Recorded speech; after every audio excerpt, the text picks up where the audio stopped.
Bapak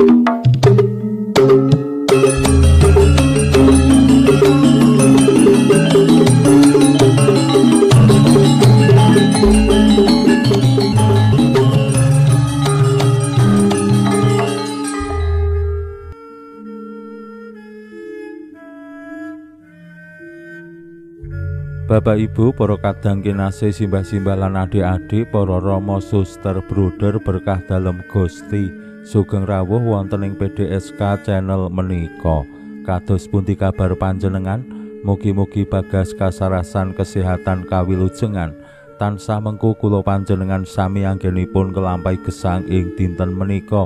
Lan mugi-mugi lumantar panglimbang basa Jawi waosan Injil kula panjenengan sansaya saged nggayuh iman kapitadosan ingkang leres lan mantep.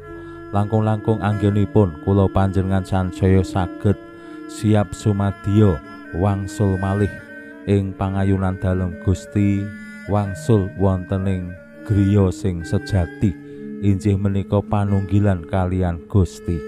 Jalaran yen kula panjenengan ningali lan ngraosaken gesang ing alam donya menika kadangkala awake dhewe langkung menikmati gesang ing alam donya, mumpung isih muda, mumpung isih sugih, mumpung isih bisa werna-werna, terus lali marang Gusti, lali marang maneka warni sing kedahipun kula panjenengan upadi kangge sangu nggayuh gesang swarga. Waosan Injil dinten menika tasih ngetingalake kados pundi Gusti Yesus ngersakake supados bojana dalem ingkang dados pasemon, kados pundi Allah ngersakake supados sedaya tiyang ing sakmangkih manunggil wonten ing bojana dalem. Pranyata kathah tiyang sing boten purun sowan ngleksanani uleman dalem. Nah, menika tentu dados perkawis wonten ing pengalaman gesang kula panjenengan pancen naminipun nampi uleman, menapa malih yen ulemane sedina kuwi ana 5 utawa pendak minggu mesti ana. Sok-sok adamel awake dhewe ya repot, ora mung repot wektune ning ya repot duwite, ning karakter simbah-simbah ingkang dipun warisaken dumateng kula panjenengan naminipun diulemi. Priye-priye awake dhewe ngupadi tetep bisa sowan, bisa nindaki apa sing dadi uleman. Mbok menika mantenan sedina ping 5. Mbuh priye carane ya kabeh disowani. Mbok kudu utang kono utang kene ya sak lumrahe, sak prayogane tetep ya ngampelopi. Menika warisan simbah-simbah jaman rumiyin sing naminipun nek wis dijawab ya kudu dilakoni. Ananging wonten ing waosan Injil dinten menika kathah para uleman sing boten do rawuh utawi boten saged rawuh merga ana alasane, merga ana gawean liya. Nah menika masalahe wonten ing lingkungan kemawon nggih, yen Bapak Ibu dados ketua lingkungan utawi pengurus ngundangi umat supados rawuh rosario umpamane utawa sembayangan arwah, yen pranyata sing boten rawuh menika kathah kan awake dhewe ya kuciwa. Wis diundangi bola-bali saben ana acara, saben ana kegiatan diundangi kok ora rawuh, awake dhewe ya mesti gelo. Menika tentu saged dados tuntunan tumraping kula panjenengan kados pundi kedahipun dados murid-murid dalem Gusti, dados tiang-tiang sing pitados ing Gusti. Pramila monggo kita pirengaken sabda dalem Gusti ing dinten menika lan kita wiwiti kanthi sembayang sawetawis. Konjo ing asma dalem Hyang Rama saha Hyang Putra tuwin Hyang Roh Suci. Amin. Suwawi sami munjuk Gusti Yesus sabda dalem Hyang Rama ingkang sampun manjalma mugi karsa ngandika dhateng kawula wonten ing asepen ing telenging manah kawula. KBKO kegiatan lan panglipur ingkang manjing ing sabda dalem kapenuwana kawula mawi ro ing kawicaksanan dalem. Mugi-mugi srana anggen kawula maos lan mirengaken sabda dalem kawula sansaya nunggil ing sampeyan dalem. Amin.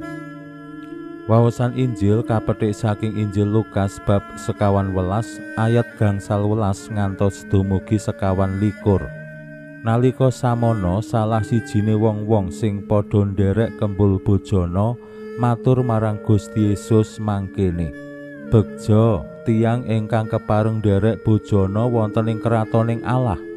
Nanging Gusti Yesus paring wangsulan, "Ana wong nganakake bojana gedhen lan ngulemi wong akeh, lan tekan wayahe bojana wong mau kongkonan abdine ngaturi rawuh para uleman awit kabeh wis sumadya, nanging kabeh padha golek santolan.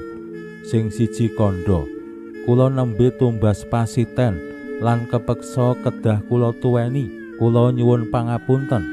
Sijine celathu, 'Kula nembe tumbas lembu gangsal rakit lan badhe kula cobi, mila kula nyuwun prasaben.'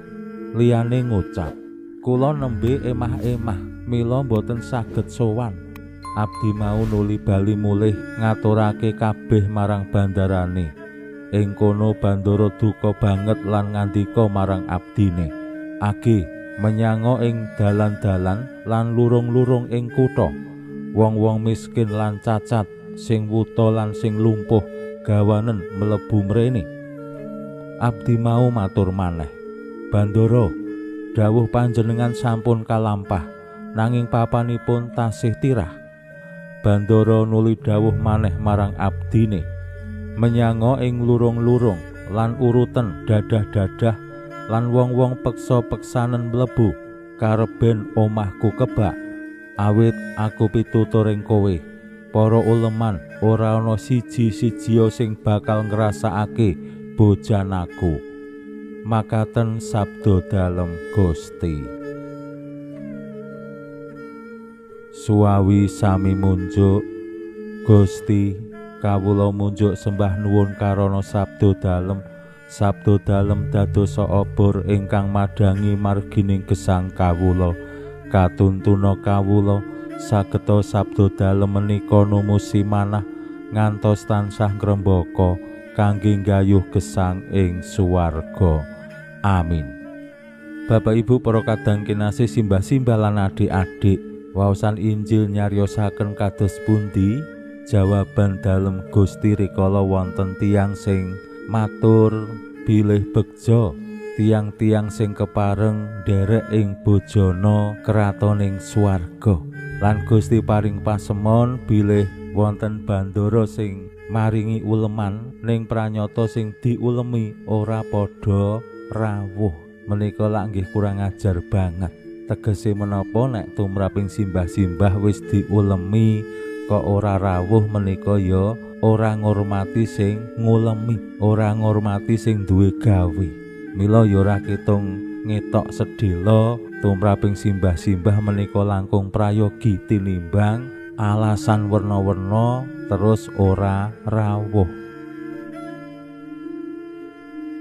Pasemon dalem Gusti menika ngetingalake kados pundi gambaran kratoning swarga ingkang dipun kersakaken Gusti. Pancen Allah ngersakake supados omahku kebak. Kratoning Allah, daleming Allah menika ing sakmangkih ya kebak tiang-tiang sing pitados ing panjenengane.